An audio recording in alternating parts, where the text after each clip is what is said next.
Kiwis will be looking to avenge last year's disappointing Pacific Championship. Of course, they got a big opportunity this year to reclaim that bit of silverware, with Australia not actually defending, and in fact not even playing in this year's Pacific Championship Series, being that they're taking on England in the Rugby League Ashes for the first time in 22 years. But it won't be easy for the Kiwis, with Toa Samoa looking pretty stacked, and Tonga, of course, in their great form as they have been the last few years. It will be a challenging campaign for the Kiwis. They look to reclaim the Pacific Championship they won a few years ago. But I'm Nick from Nickn'detail, and today I'm going to be previewing the 2025 Pacific Championship Series, which kicks off this weekend, but more specifically focusing on how I think the Kiwis are going to get on. So let's get into it.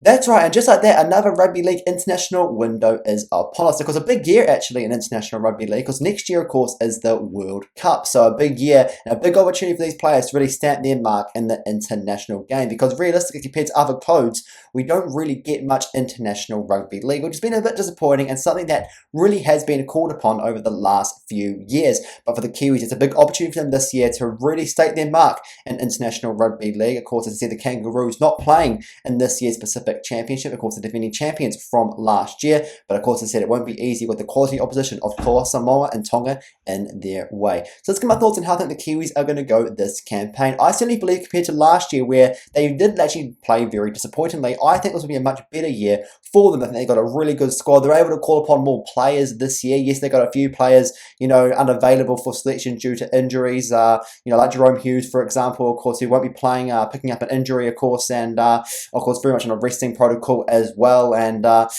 yeah, they've been able to recall, quite a few of their players, like Ronaldo Mulitalo, Kieran Foran, of course, will be playing his final few tests for the Kiwis before he retires at the end of the year. Nelson Asafo Solomana will also be playing in the series, and yeah, as I said, a lot more players available for this year's Pacific Championship, which is going to be a big boost for head coach Stacey Jones in his second year as the Kiwis head coach. And also they've got a few new players coming in as well. I say a few, they've only got one new player in this team who I'll get to shortly. And I think over for the Kiwis, they very much would have built on what was a disappointing Pacific Championship last year. They lost to Tonga, then of course won their third place game against Papua New Guinea. But yeah, very much what was a disappointing first year for Stacey Jones. Second year around, there's going to be a lot more expectation on him and the Kiwis, particularly with the World Cup coming up next year as well. And very much no excuse for players. You've got a pretty strong squad here, apart from the odd couple of players that aren't going to be playing in this series. But this is still very much a 90% strong Kiwis team for this series. And yes, very much expectations are to go and win this thing, definitely, particularly without the Kangaroos in 2025. But I certainly believe with the squad they've got this year, they'll be very much vying for that Pacific Championship title. So who's going to be the one to watch? Well, I sort of mentioned him earlier, but I'm actually going to mention him here as my one to watch.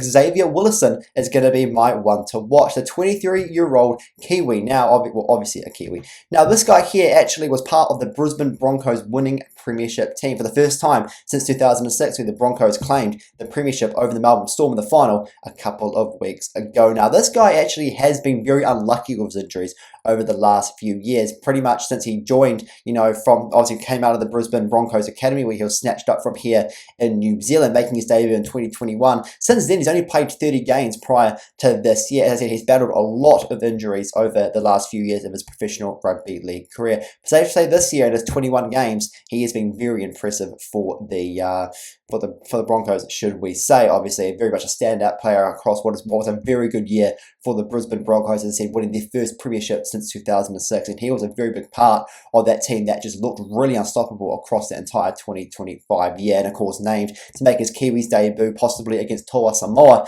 this weekend. And indeed, a lot of big expectation, particularly of how he performed for the Broncos in this year's NRL premiership. So very much Xavier Willison, my one to watch, and based on his performances against the Broncos, well, of course, for the Broncos, I should say, this year, I think certainly he's going to be an absolute threat in that Kiwis jersey come in these next few years of his international career, definitely. So what are my predictions for the Kiwis? How do I think they're going to get on in this Pacific Championship Series? I'm actually backing them to win it this year. It's not going to be easy. As I said, Toa Samoa are actually building a really great team and have a lot of talent in that squad. The likes of Payne Haas, also part of that Brisbane Broncos winning premiership team. Jerome Luai as well, who of course made that big move to the West Tigers from the Penrith Panthers this year. And the likes of Roger Tuivasa-Sheck playing for Samoa. This is a very good looking Samoa team, and very much a side, very much like Tonga over the years, could be a very big threat in international rugby league. And of course, yeah, it won't be easy taking on them, but I certainly back the Kiwis with the way they've been, the way they look, to get a win over them, and then of course they play Tonga as well in a couple of weeks' time, and yeah, very much backing them to beat them as well. They lost them actually last year in that in one of their round games, which actually led them to not actually making the final of last year's championship. But I certainly back them to beat them this year, and very much probably like they're going to see a final between those two countries again, which will take place in Sydney on neutral grounds, and backing the Kiwis to beat them there. So I'm backing the Kiwis to win the Pacific Championship back. They'll have a strong squad back. I certainly believe this will be a much more experienced Kiwis team compared to last year, and yeah, very much looking forward to seeing how they step up to the occasion this year. So it's going to be for me, yeah, actually a bit of a different Pacific Championship this year, as I've said a few times already with the Kangaroos not taking part in this year's competition. Like I said, it's a big opportunity for the Kiwis to try claim something here. Of course, them, Toa, Samoa and Tonga going to be the three teams vying for that Pacific Championship across a round-robin format, one of those teams sitting out per round, and then, of course, the top two teams going through to that final in Sydney. And also very much looking forward to the Samoa-Tonga game as well, which will take place in next week in Brisbane. Very much looking forward to seeing how those two countries get on, and for it is very much stacked powerhouse sides both teams possess and have done over the last few years. But that's going to be for me. Until next time, I'll see you later.